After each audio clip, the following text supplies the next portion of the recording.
Combat, intense duels, and even strategic battles are definitely an indispensable spice in the world of anime and manga.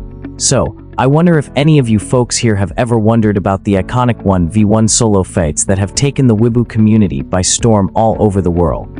Come on, let me jump right into this compilation list. Note, this list is based on my perspective, so there might still be other solo fights not included, so feel free to suggest additions in the comments section, okay? Now, let's go. Introduction in Naruto vs Sasuke Final Valley. When talking about one of the best solo fights in anime history, I immediately think of the battle that took place at the Final Valley after the Great Ninja War between Naruto and Sasuke. It wasn't just simply a battle showcasing the power of two Chinese sorcerers disguised as ninjas back then. It was a battle that resolved all the conflicts between hatred and revenge versus empathy and cooperation. At the same time, it also showed the combination of techniques, power, and emotions of the two main characters. Although it was the final battle, I honestly gotta say this fight didn't have any peak strategic thinking, because basically, by this point, they'd lost their minds. Both sides just spammed skills like crazy. Then, when they ran out of strength, they switched to punching. In terms of power at this point, Naruto and Sasuke were evenly matched. Both received a portion of the Six Paths power and knew how to optimize it. Basically, all the ninjutsu they had, like Chidori, Susanoo, Rasengan, etc., were fully displayed here. So, when it was adapted into anime, it became a spectacle of dazzling skill combos, chaotic and fun. But if you analyze it closely, there's nothing to it, frankly. If anything, Naruto got a dirty buff to win. The only thing that maybe stands out is the Taijutsu battle and the final Chidori-ish Rasengan clash. That created a sense of nostalgia for their first battle, one of the most iconic images in the entire series. But why is it still considered one of the best battles? Because its meaning lies behind it. This was the battle of two rivals after a long journey to understand and empathize with each other. It wasn't merely about determining who was stronger. It was also the confrontation of two ideologies. One wanted to change and destroy, while the other wanted to preserve and protect. Two people, two different concepts of peace. It was the pinnacle of Kishimoto's storytelling, in how he built the beginning and the end. In the first battle, Naruto completely failed to understand the pain that Sasuke had experienced. Even though both were orphans, Sasuke had to witness his entire family being slaughtered and live on harboring hatred for his brother. On the other hand, Naruto didn't have parents from the start and was shunned by the village, forced to act out to gain attention. So, from the beginning, Naruto simply couldn't understand Sasuke's pain. And it wasn't until the final battle, after experiencing Jiraiya's death and meeting his parents, that he could finally empathize and truly understand what Sasuke went through. And at this point, he was finally capable enough to bring Sasuke back. Finally, when the battle ended, Sasuke did return to the village, but still wandered alone, protecting the village from the shadows. Meanwhile, Naruto became Hokage, building the Hidden Leaf into a strong and prosperous village. A beautiful ending for Kishimoto's masterpiece. Kakashi vs Obito. I solemnly present one of the greatest, but also the most heartbreaking, solo battles Naruto ever had. Kakashi vs Obito. A battle of the past, of pain, and of children who once dreamed of being heroes. This fight wasn't fought to live or to see who was stronger. This was between two old friends who once fought side by side, now facing off in the Kamui dimension. A place where no one could interfere, no dirty tricks could disrupt. Just two men settling their scores, beating each other senseless just to lessen the pain. To be honest, in terms of pure spectacle, this fight was pretty average. There was Reikiri and a few teleporting moves. A bummer was that they mostly disappear. But what I'll never forget is the pacing and editing.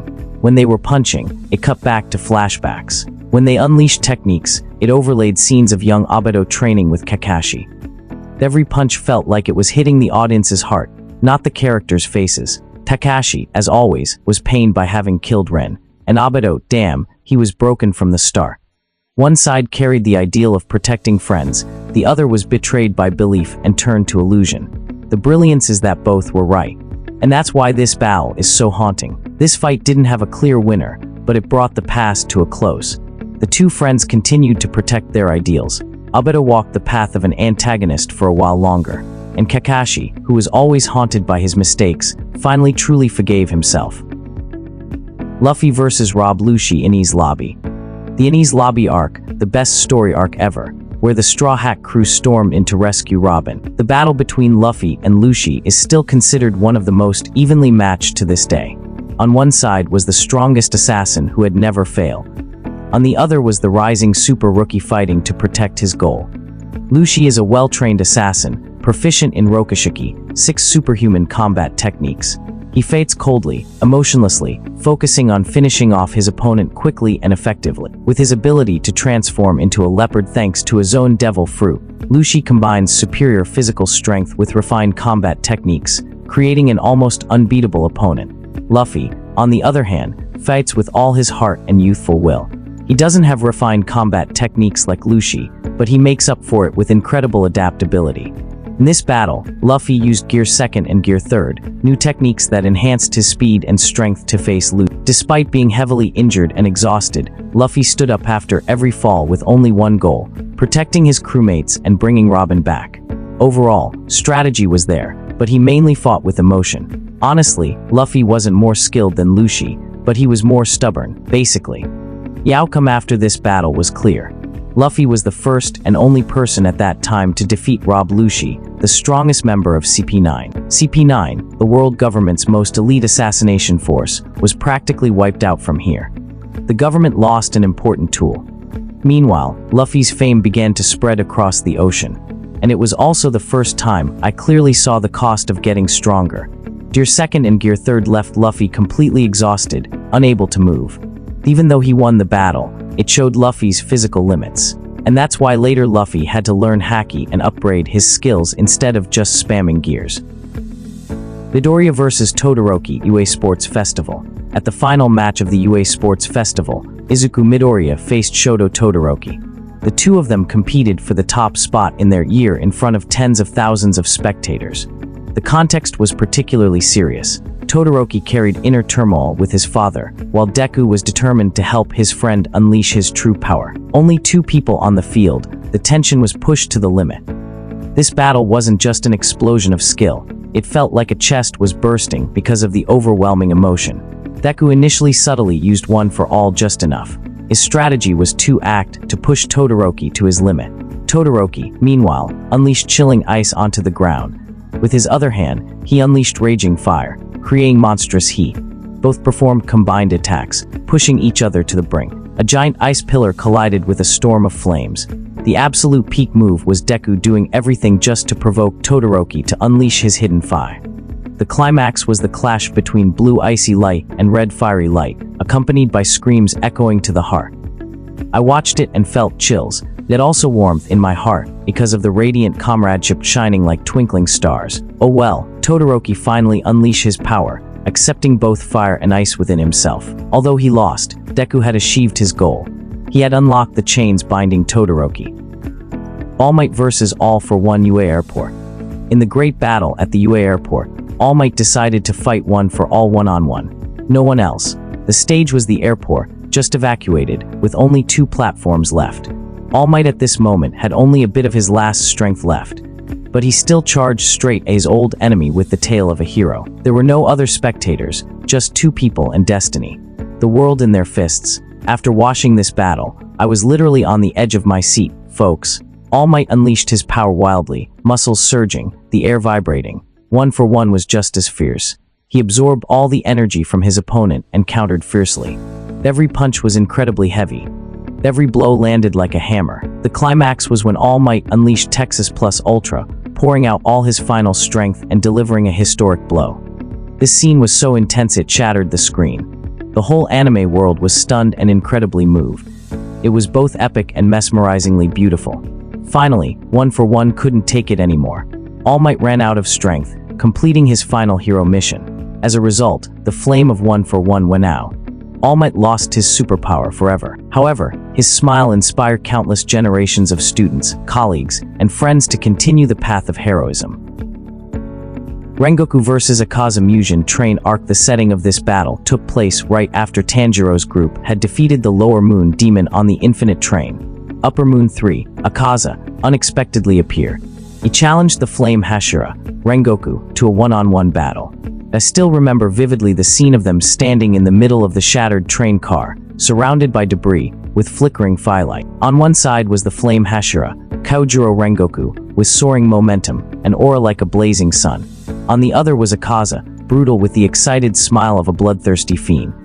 The tension was absolutely suffocating, just like I and you folks are holding our breath watching two masters in a life or death duel. So, why was this battle epic? First, in terms of power. On one side was the flame Hashira, Rengoku, pouring out all his firepower with flame breathing. Unleashing his strongest technique, Rengoku Thousand Flaming Heavens, cutting glowing sword paths through the night. On the other side was the demon fist Akaza, just as fierce, using blood demon art with destructive death pressure punches, shattering the surrounding space. Every blow exchanged shook the train car, sending rocks and dirt flying. I watched it and felt my gut twist, my heart pounding, wanting to jump out of my chest. Akaza constantly tempted Rengoku to become a demon to gain immortality. But Rengoku remained steadfast, asserting his ideal of demon slaying and protecting humans.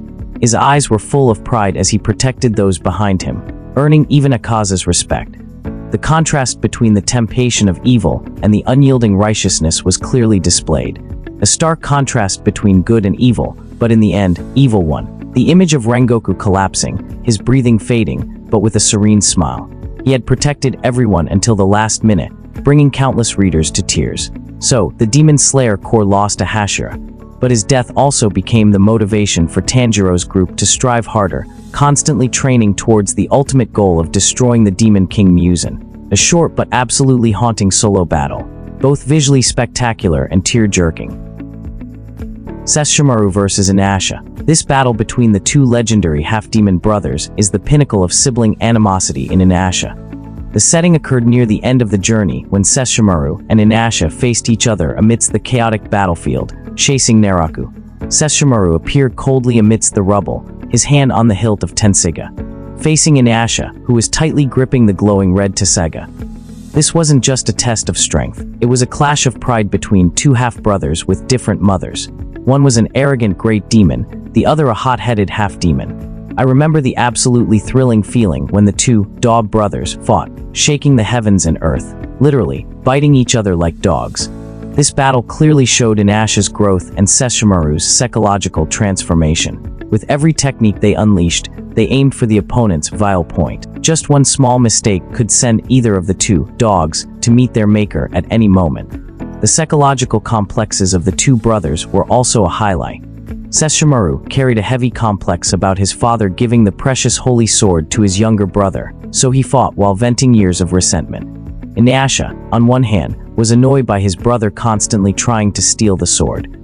On the other hand, he always longed for acknowledgement. This complex emotional conflict made every sword clash heavy with meaning, not just simple fighting for the sake of fighting. The result of this battle was no clear winner, but it wasn't too important, because after the battle, the bond between the dog brothers improved.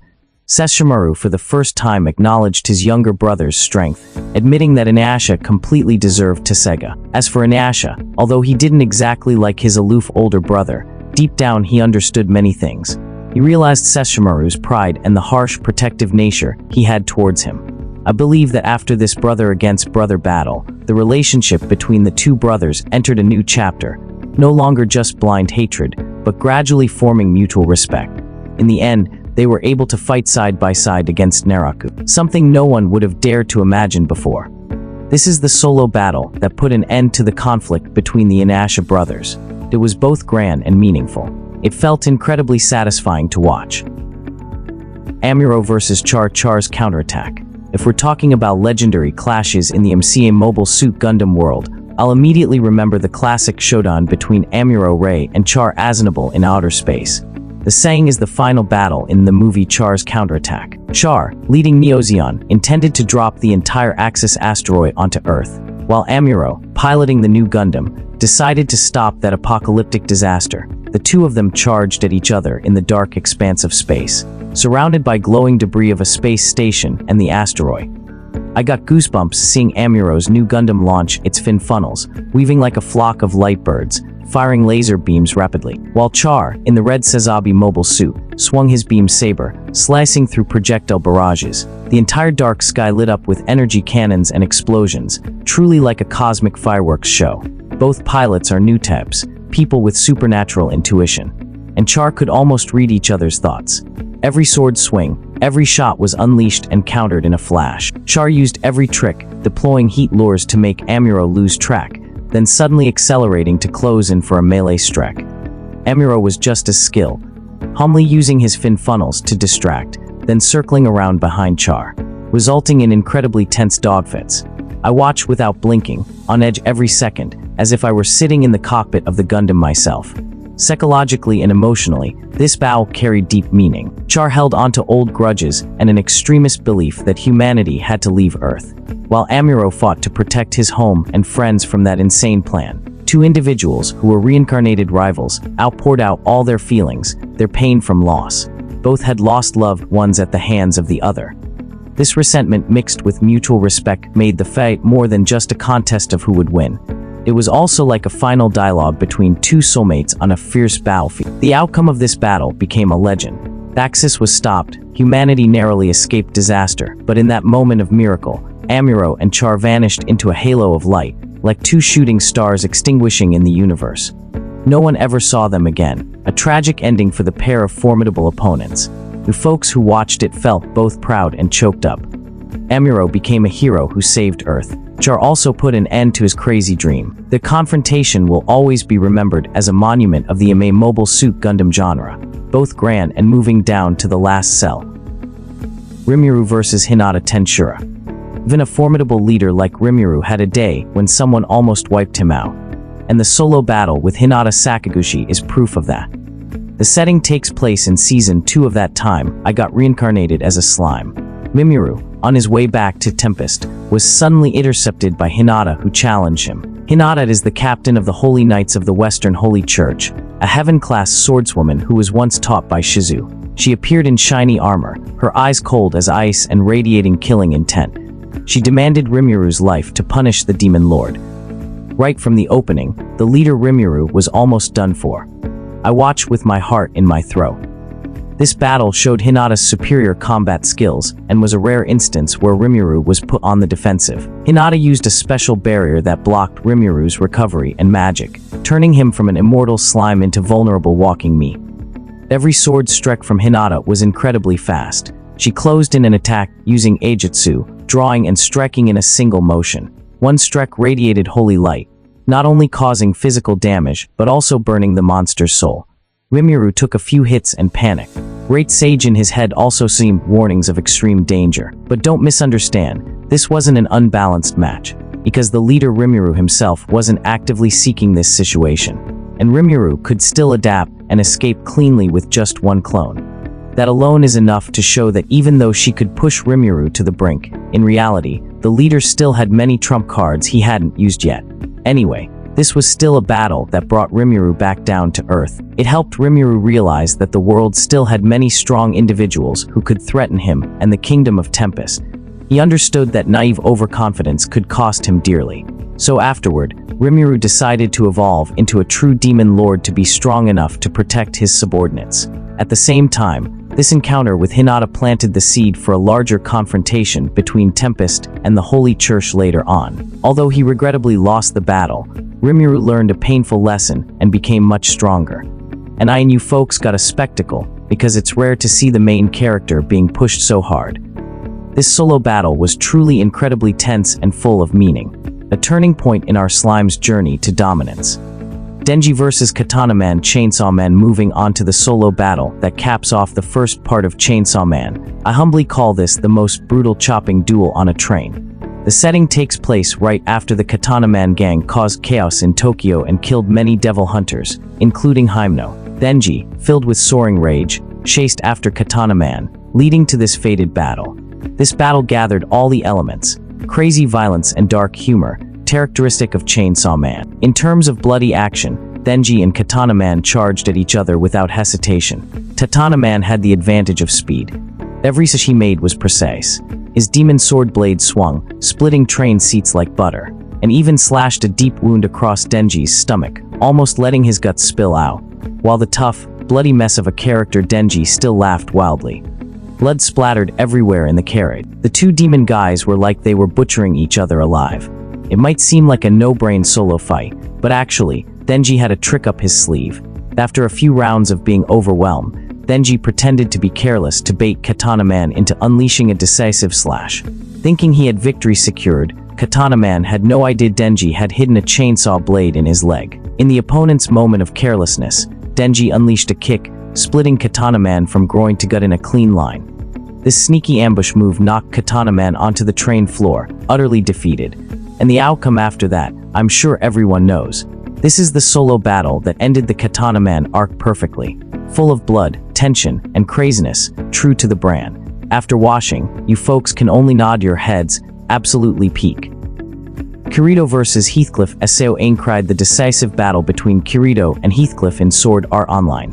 Aincrad can be seen as the ultimate clash between the two strongest players in the game at that time. The setting is floor 75 of Aincrad. Right after defeating the boss, Heathcliff's true identity was revealed. He was Kaobai Kiko, the creator of Aseo. He declared that if Kirito defeated him in this solo battle, all players would be freed. The other players stood around in breathless silence. The atmosphere was thick with tension, because this wasn't just a PK player kill battle. It was a life or death fight deciding the fate of 6,000 surviving people. This is a battle between two players with opposite styles. Heathcliff possessed the Divine Sword and Holy Shield along with the highest defense stats in the game, to the point that no one had been able to land a single hit on him before. He attacked steadily and meticulously. Every such had a wide reach and monstrous damage. Meanwhile, Kirito used sword skills, fighting aggressively like a storm with his famous 16-hit Starburst stream combo. However, Heathcliff's strategic thinking was a level high. He calmly defended, waiting for Kirito to finish his combo, then seized the moment to deliver a critical counterattack. Thanks to intense willpower, as soon as love, she rushed out to take the blow for Kirito and died. In a moment of carelessness, Kirito took a direct stab through the chest from Heathcliff's holy sword. Kirito's HP dropped to 0. His body gradually shattered into pixels. Amioto and you folks probably froze, thinking the protagonist was dead, game over for real. But how can an anime main character die so easily? There's always a surprise. Kirito broke the game rules, reviving at the very last moment. He appeared like a phantom, the sword in his hand shimmering with destined blue light, startling Heathcliff and leaving him no time to react. Ending this hellish game. Winning or losing ultimately wasn't as important as Kirito ending the death game. This solo battle was both tense and incredibly dramatic, and was an emotional climax for the first Aseo arc.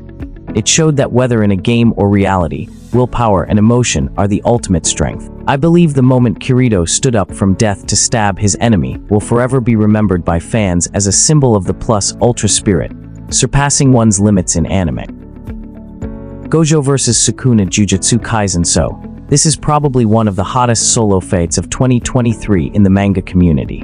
When the two kings of Jujutsu finally faced each other in a death match, Gojo Satoru vs Ryomen Sukuna. The setting is after Gojo was freed from the prison realm. He immediately declared he would take care of Sukuna, who by then had taken over Megumi's body and absorbed almost all 20 fingers. They decided to choose ruined Shinjuku as their battlefield, avoiding harm to civilians. The two strongest monsters clashed. The pressure of their cursed energy made the ground crack and the air vibrate intensely. In terms of techniques and abilities, this battle truly broke all limits for both Jujutsu sorcerers and cursed spirits. Right at the start of the fight, neither side hesitated. They went all out, opening their domain expansions and clashing. Two giant domains overlap, swallowing the city block, creating a surreal scene. On one side was the unlimited void, crushing the mind with an endless stream of information. On the other side was the gloomy shrine of Malevolent Shrine, slashing everything with hundreds of dismantled blades. The domain battle became the focal point. Gojo and Sukuna constantly shattered each other's domains and rebuilt them in a flash. Both went all in, draining the cursed energy. The ground in Shinjuku was ripped apart. Every time the domains clashed, skyscrapers were cut clean off at the top or ground into dust. Both are masters of reverse curse technique, so finishing each other off was very difficult. With his infinity, every skill of Gojo was very annoying, along with the ultimate curse technique reversal. Red and curse technique lapse, blue. Even more supreme was their convergence and the creation of Hollow Purple, which almost gave Gojo the opportunity to win. On Sukuna's side, he was cunning, summoning Mahoraga, the divine general who can adapt to any technique, as his trump card. Mahoraga spun its will and gradually adapted to Gojo's infinity, helping Sukuna finally find a way to cut the t-shirt. That was to cut the space containing the teacher. Amiyotoi watched holding my breath. There are rarely battles where the audience's emotions are spun around like a top. At first, everyone was thrilled because Gojo overpowered Sukuna. Everyone thought teacher Gojo would carry this story on his back. But Jeej truly knows how to troll the fan team. As the fight went on, Sukuna caught up, and a sudden space-cutting slash from him split the teacher in half. The outcome of the battle left fans stunned. The strongest Jujutsu sorcerer became 2.5. After a long battle, Gojo's sudden death made the Jujutsu world's situation incredibly dire for the protagonists, losing their strongest pillar right before the final battle. Sukuna was also quite injured after the fight, but still had enough strength to take on the entire Jujutsu sorcerer team afterward. He lost Mahoraga, but ultimately achieved his goal of eliminating Gojo. The battle of the century, with one side being the strongest currently, and the other being the strongest in history, ended leaving so many readers worldwide in shock. Baki vs. Yujiro. Baki, the fated battle between Baki and Yujiro, the two demons of the Hama family, is the ultimate peak of the Baki series. The spectators gathered in silence. Everyone knew this wasn't just a fight for superiority, but also the release of hatred accumulated over many years between father and son. Before this, Yujiro had killed Baki's mother, filling his childhood with hatred and obsession. Baki had trained painstakingly for so long just for this day, to be strong enough to face the strongest man on the planet. In terms of martial arts, this battle was a combination of all the finest elements in Baki. On one side was Yujiro with pure strength, punches that hurt, kicks that landed hard. On the other side was Baki with technique and youth. The battle of the two strongest bodies in the world. All physical elements, speed, technique, everything surpassed human imagination, to the point where they fought by sending out their souls. It's beyond belief. I thought the best part was when they moved faster than normal human eyes could follow. The concrete ring shattered beneath their feet. The ground cracked when they clashed, truly fitting for two monsters. Yujiro got more excited as he fought because finally, his son was strong enough to be his opponent. Baki was both resentful and secretly crying out for his father's acknowledgement, so he poured all his love and hatred into his punches. At a peak moment, they even paused to have an imaginary meal together mid-fight. A strange moment of connection between these two monstrous father and son, before continuing the bloody battle. This bizarre detail made me stunned, but reflecting on it, it showed that the father and son had truly connected and understood each other through their fists, without needing words. Finally, the battle concluded with Yujiro's victory, but at the same time, he shared the title of the strongest man in the world with his son. Baki, despite losing, had a serene smile on his face, because he had achieved what he longed for most, his father's recognition. After the deathmatch, all hatred was resolved in a special way. Yujiro and Baki somewhat reconciled. They sat and drank together after the fight, opening a new chapter in their father-son relationship. A battle perfect both visually and emotionally, a complete ending for the entire series. This solo battle affirms why Baki is a monument in martial arts, anime and manga. Strength, technique, emotion, and everything blended together in an unforgettable confrontation. Netero vs. Maroom. Hunter x Hunter. Speaking of classic solo battles, I cannot miss the decisive match between Chairman Netero and the Ant King Maroom in Hunter x Hunter. The setting is the King's Palace in the East Gordo Palace, an arena set up by the Ant King for the decisive battle. Old Man Netero, an S-class hunter and chairman of the Hunter Association, faced Maroom, the Ant King, one of the strongest creatures at that time. Right from the opening minutes, this battle displayed Nen at a legendary level. Netero's famous ultimate technique, 100-type Guanyin Bodhisattva, was unleashed. A gigantic Guanyin statue with 1,000 arms behind the old man appeared, filling the entire arena. Maroom was also stunned, eyes wide. But when he charged in to test its power, he was immediately beaten like a drum. But on the other side was the Ant King Maroom, a creature that got stronger the more he fought, and he gradually adapted to the intensity. Even though his body took quite a few injuries, Maroom's eyes changed from surprise to excitement, then to respect. For the first time in his life, he experienced the supreme power and technique of a human. Maroom, who initially looked down on weak humans, was gradually convinced that Netero was a worthy opponent for him to take seriously. When Netero realized his strength was depleted and Maroom was still standing, he decided to go all in. The old man risked his life force, unleashing his final technique. The 100th hand, Zero Hand. The 1,000 hands of Guanyin combined into two giant hands. Embracing Maroom, unleashing a burst of pure nen energy. Blowing away the peak of the arena, the ground was carved into a deep crater. Maroom took the full force of Zero Hand. But Maroom was not yet dead, recovering slowly thanks to his bizarre abilities. Netero was now IVE energy. His heart stopped beating. He had saved his final ace in the hole. The miniature rose bomb planted in his heart. It immediately detonated, a small nuclear explosion, wiping out the entire area. A blinding flash of light, a mushroom cloud rising high. Maroom was torn apart in the explosion. Netero also turned to ash, an overly tragic ending for both. It turned out that from the start, Netero knew he couldn't win with Nen, so he accepted becoming a bad guy, using a dirty bomb to eliminate the evil demon. After the battle, although Maroom survived the explosion, he was poisoned by radiation from the rose, ultimately dying in the arms of his little friend Kamuji, bringing an end to the Ant King's reign. Meanwhile, Netero's sacrifice saved humanity from the ant threat, while also exposing the dark side of humans, willing to use weapons of mass destruction. A great warrior died alone, while his enemy died in the warmth of friendship. This solo battle truly makes one ponder. Grand, brutal, but incredibly humane, deserving to be one of the most memorable battles in anime history. Jotaro vs. Dio JoJo's Bizarre Adventure, Part 3 Ora Ora Toki yo Tame. Stop time. Just hearing this legendary line, I believe you folks immediately remember the peak solo battle between Jotaro and Dio in JoJo's Bizarre Adventure, Part 3. The setting is the mysterious nights of Cairo, where the Joestar group finally faced Dio Brando, the immortal vampire who had caused so much suffering to the family.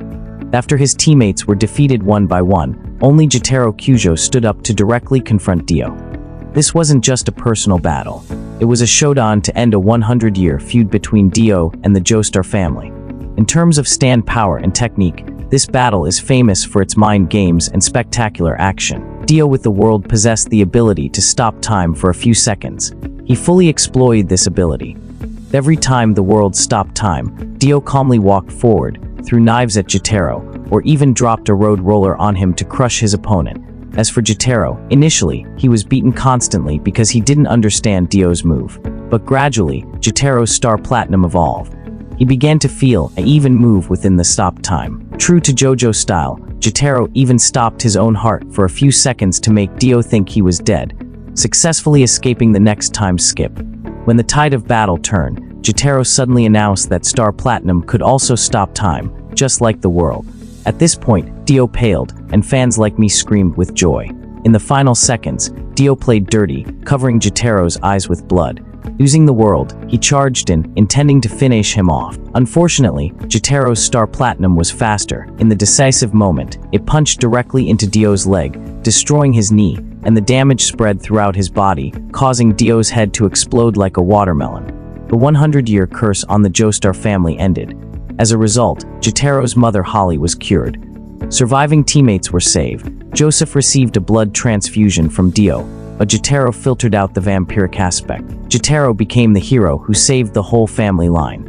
This solo battle left a deep impression, both bloody and incredibly tense, yet with classic bizarre JoJo moments. To me, the peak was Jotaro's determined spirit and cunning when facing a stronger enemy.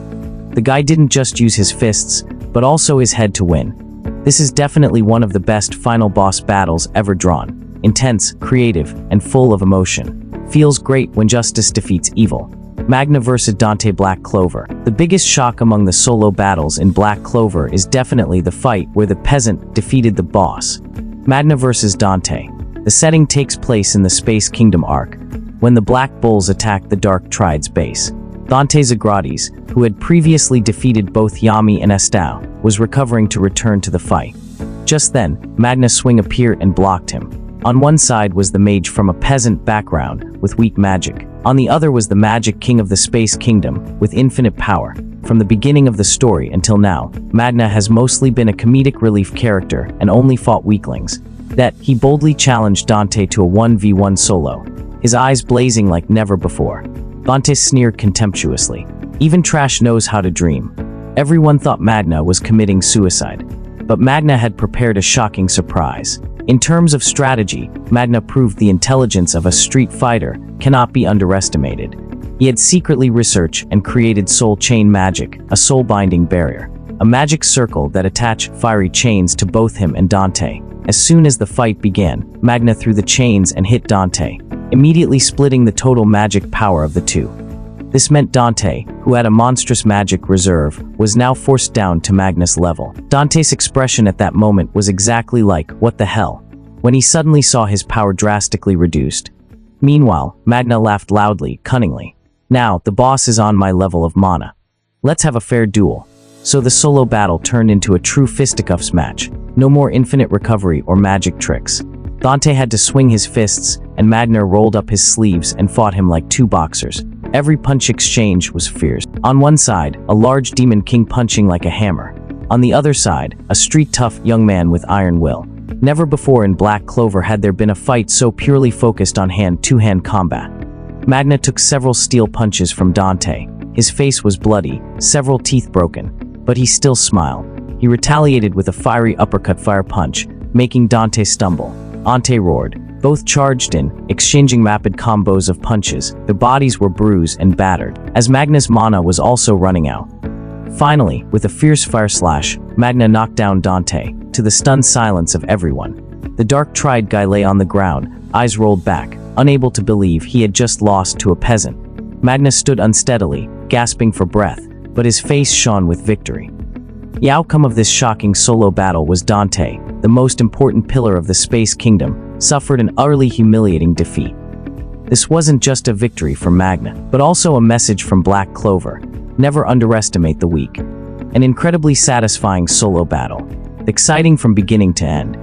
It changed the tide of the war and elevated a supporting character into a hero. Saber vs. Lancer fates a stay night on a dark night in Fauki City. Young boy Shiru Emiya unexpectedly became the target of the servant Lancer. Lancer stabbed Shiru through the chest right on the school grounds.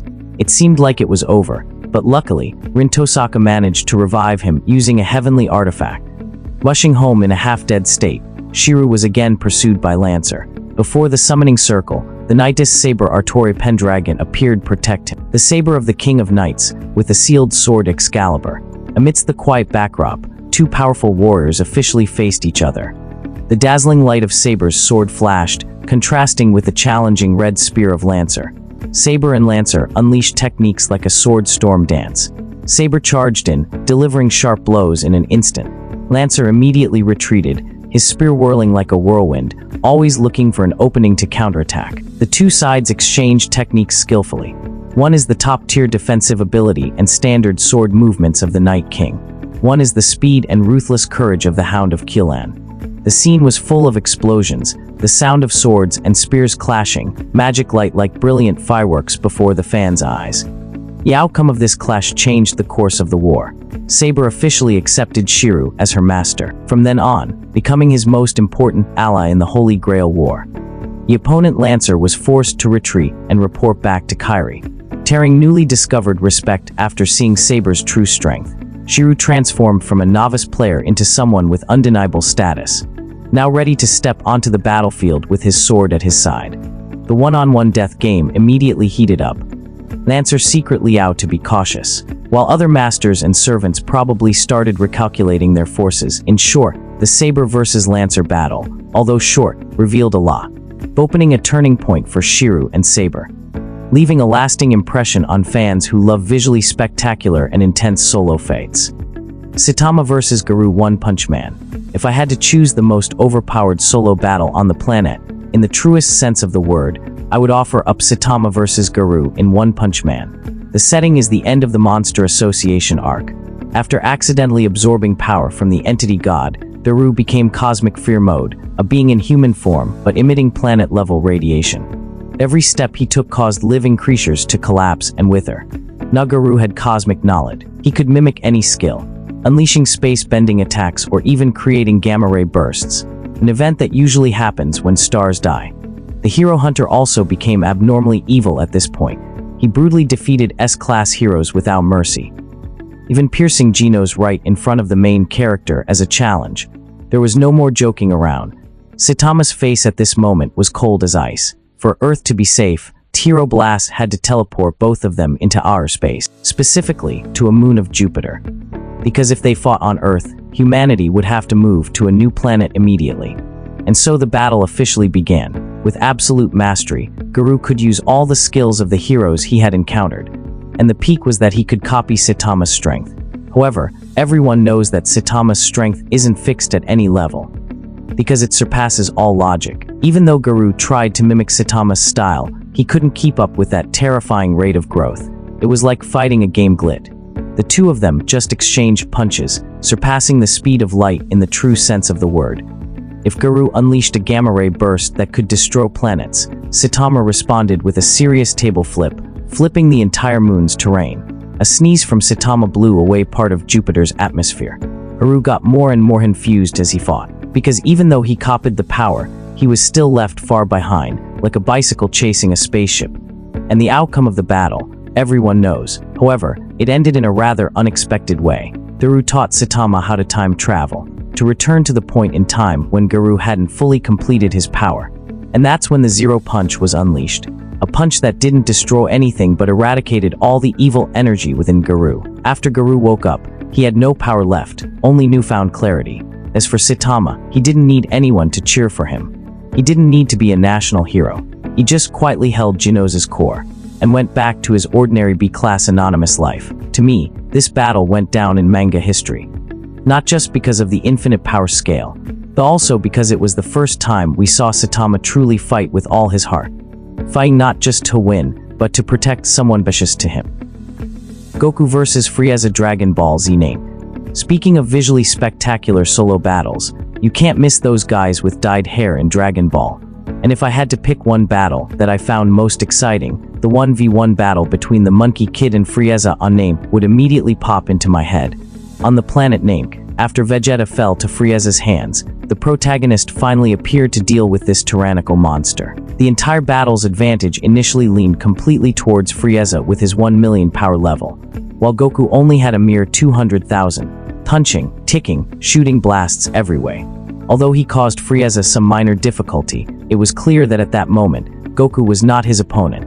It wasn't until Frieza took it upon himself to kill Krillin that the situation flipped 180 degrees, from being one of the weakest Saiyans, abandoned by his own race. Goku's power exploded, becoming a Super Saiyan due to rage. It was no longer fighting to win, but to seek revenge and protect his friends. In reality, all the battles in Dragon Ball are no-brain fights. If it's difficult, just dye your hair and you'll win. But the decisive battle between Frieza and Goku was peak because this was the first time Super Saiyan was showcased, before it became as common as vegetables in the market, where any Saiyan could buy it. Not only that, it's in the brutality that Frieza brought. It's rare that we see the protagonist's side die at the hands of the villain, and die in a very heartbreaking way, like exploding into pieces. To me, this battle was peak because of the emotion it brought, not just because the fighting was visually satisfying. The final outcome was Frieza's complete destruction. But that was only temporary. Everyone knows this guy is the most resilient in the series. Those killed in the battle were revived with the Dragon Balls. Vegeta reformed and became a trustworthy ally of the Z fighters. A perfect ending for the best arc of Dragon Ball. I'm even more convinced that every 1v1 battle is not just chaotic clashes. Every confrontation leaves emotions for many fans. Some battles even become icons of the anime and manga world, and serve as inspiration for many later works. This list certainly cannot encompass every legendary solo fight in the anime and manga world. If there's any showdown that got you folks excited that I missed, don't hesitate to comment and let me know right away, okay? Now, goodbye and see you folks in the next video.